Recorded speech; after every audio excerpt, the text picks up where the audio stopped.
Las cámaras en sí mismas no son una solución, no podemos esperar de ellas un efecto mágico, mal haríamos. Las cámaras son apenas una prevención y, si acaso, dependiendo de su calidad, un instrumento de prueba. Y hablaríamos de esas cosas un poco más detalladamente ahora.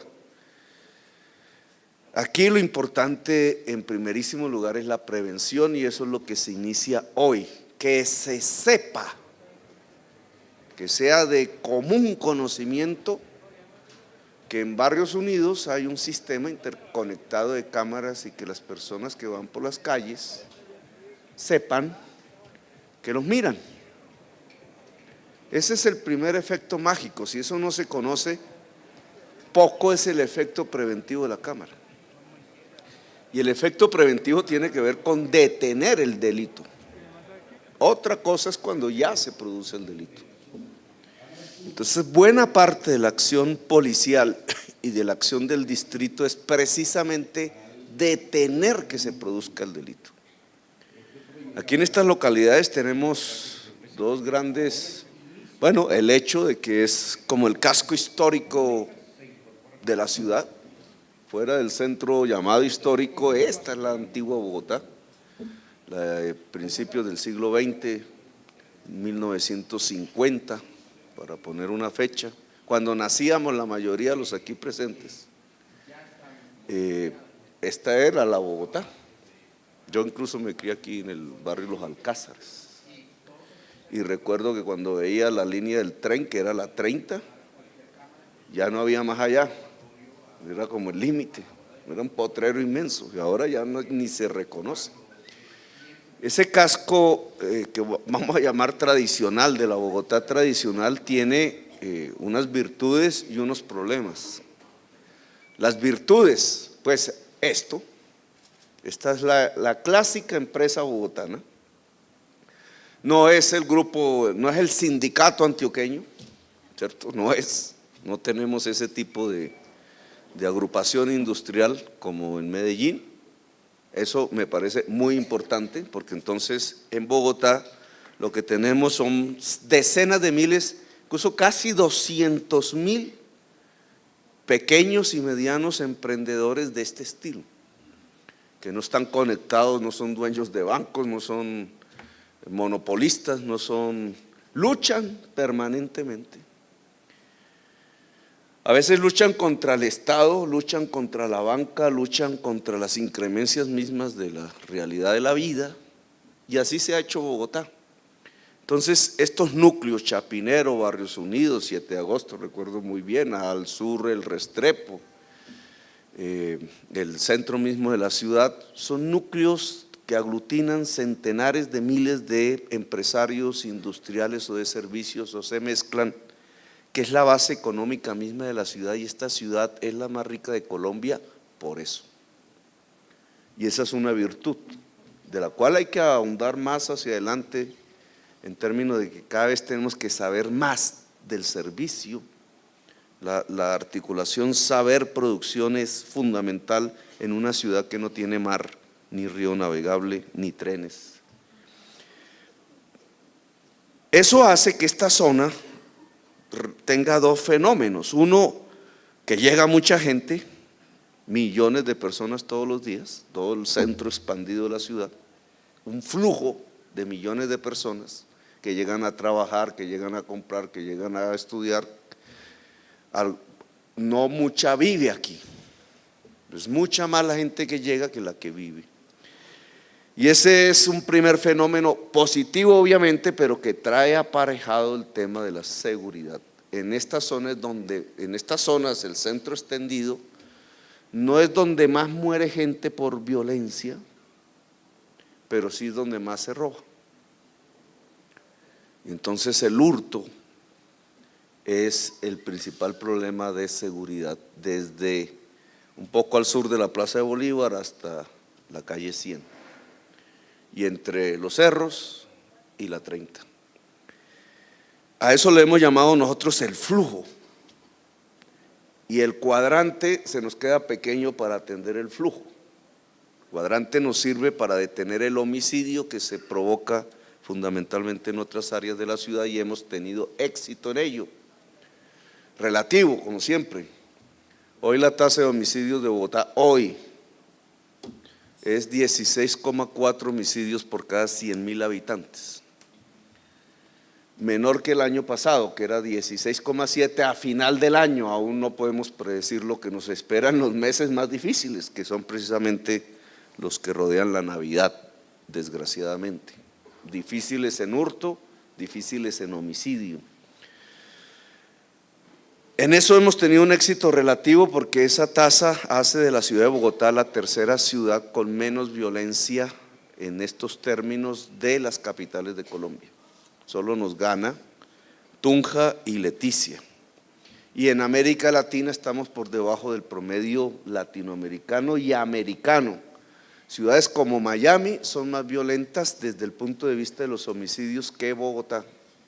O la capital de los Estados Unidos, Washington, es más violenta que Bogotá y varias ciudades de ellos. Esto porque a veces hiperdimensionamos nuestros propios problemas creyendo que estamos en el peor lugar y resulta que no es así. Pero no es lo mismo en relación al hurto. Y aquí tenemos, antes de hablar del tema del hurto, un segundo problema específico que nosotros no habíamos detectado, que hemos aprendido en medio de la administración, en la medida en que nuestros programas sociales fueron teniendo éxito en el borde pobre de la ciudad, donde el paradigma, incluso hasta el prejuicio nos llevaba, los pobres viven allá en Ciudad Bolívar, en San Cristóbal, en Bosa. Metimos buena parte de nuestros programas sociales, de pronto aparecieron una serie de estadísticas que nos sorprendieron. Por ejemplo, pudimos bajar la tasa de mortalidad infantil en Bosa, Ciudad Bolívar, Usme, etcétera, y descubrimos que la localidad con mayor tasa de mortalidad infantil es Chapinero. Y entonces uno no podía entender cómo, por qué. Y la explicación está en que este casco, llamémoslo tradicional de la ciudad, tiene una población que ha envejecido más que el resto de la ciudad. Y a pesar de que tiene casas mejor construidas que Ciudad Bolívar, que Usme, dentro de las casas, la tercera edad puede llegar a vivir incluso en extrema pobreza. Y es un fenómeno no visible, detectado solo a partir de nuestras cifras, que amerita un enfoque específico de la administración, que la ciudad no tenía y que hay que empezar a emprender. Teusaquillo, Chapinero, Barrios Unidos, el centro mismo de la ciudad, Mártires, Perseverancia, etcétera, incluso un poco más al sur, Santa Isabel. Son barrios muy tradicionales, con casas relativamente bien construidas, calles pavimentadas, servicios públicos, pero dentro de las casas una pobreza, sobre todo gravitando alrededor de la tercera edad. Pero aquí nos convoca el tema de nuestras cámaras, que van a prevenir el delito, y aquí tenemos con este inicio que llegará a ser de miles de cámaras. La ciudad de Londres tiene 14.000 cámaras interconectadas. Bogotá tenía 400 públicas, o sea, una distancia de aquí a la luna. En este esfuerzo nosotros podríamos empatar a Londres, porque el número de cámaras que hemos previsto en el corto plazo son 4.000 como un objetivo de este gobierno inmediato, y antes de finalizar el año 1.500 ya interconectadas, y aquí ya estamos hablando de 150 más o menos. Se irá agrandando el proceso. Entonces podemos ya hablar como las grandes ciudades, vamos a tener miles de cámaras interconectadas. Un salto importante, plausible, no se puede hacer sin la voluntad privada, no, de otra manera no podemos. Pero hay que mirar cómo ir más allá, siempre. Entonces ustedes aquí podrán ver en los primeros hechos. Uno, esto tiene que conocerse, si no, no sirve de prevención. Y esa es una primera labor. Todo caminante en la calle, sobre todo en este área que llamamos el centro expandido, debe saber que hay cámaras. Dos, la cámara no será preventiva solamente si se conoce que hay cámaras, sino si hay reacción inmediata. Entonces, cuando decimos luces, cámara y acción, la acción es clave, porque si pasa algo, sabe que hay una cámara, pero no hubo reacción, entonces la prevención se desvanece. Y ese es un reto para la fuerza policial, exactamente, porque al tener miles de cámaras, la policía debe saber que la exigencia que la ciudadanía le va a hacer es mayor, muy superior a la que hasta ahora se hace, que ha sido a partir de llamadas telefónicas. Entonces, la capacidad de reacción es clave. Imagen sospechosa, moto que llega. El botón de pánico que nosotros le llamamos de vida. Entonces, si eso no se produce, vamos a tener problemas hacia adelante. E implica una organización de la policía un poco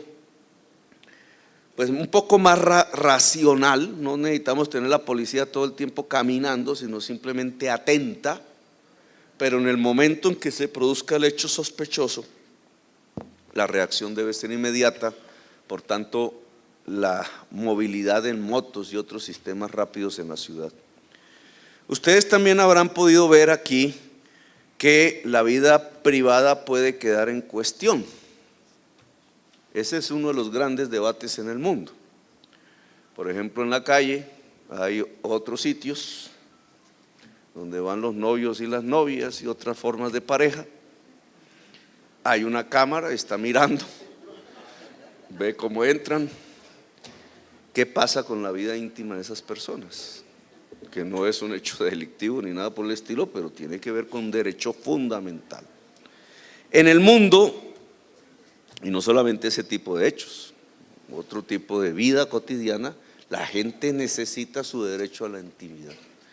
Este debate que ha sido crucial en todas las ciudades modernas, hasta dónde la vigilancia, hasta dónde la democracia, cómo la seguridad puede articularse a las libertades ciudadanas.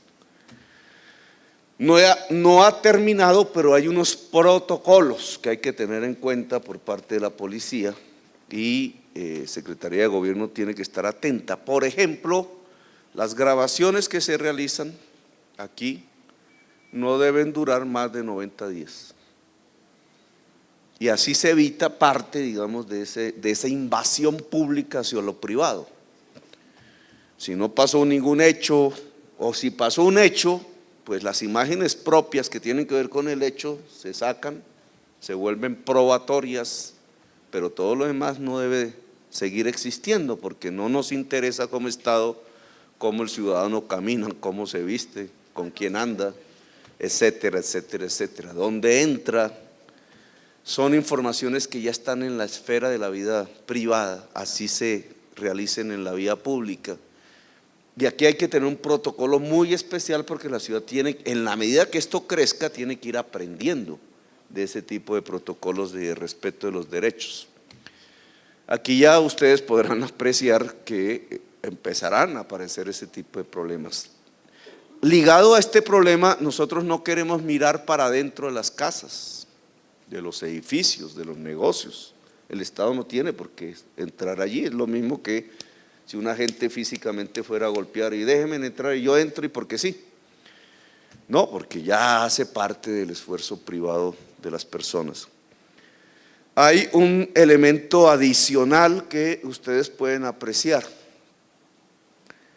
Si se produce un hecho realmente delictivo, un asesinato, un robo, ¿cómo podemos mirar la cara de las personas que participan de ese hecho? No tanto la placa, porque la placa es más grande, puede verse mejor, pero el rostro del que produce un hecho delictivo.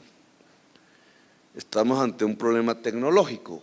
Si se produce, la imagen se vuelve prueba en un proceso judicial y esa prueba pues tiene que ser cuidada como tal, pero la calidad de la imagen se vuelve determinante. Y no es que sea un prerequisito para empezar a andar este modelo, sino sí un llamado de atención que los dueños de las cámaras deben empezar a cranearse, porque estas cámaras son como los aparatos de televisión. Entonces uno puede tener uno blanco y negro, ya de mueble, porque ya puede uno tener uno de botones, analógico, después los digitales, después que la pantalla plasma, después que el alta definición y ahora la ultra alta definición, y así son las cámaras. Y en la ultra alta definición una vez, 2 veces ultra alta, 3 veces ultra alta, 4 veces y ya están hablando de 5 veces. Pues esa calidad es la que nos permite mirar rostros. Y incluso al punto que con un software especial podemos hasta identificar simplemente paneando una calle, ¡pum!, pita la cámara y es porque un sospechoso ya con fotografía pasó por ahí.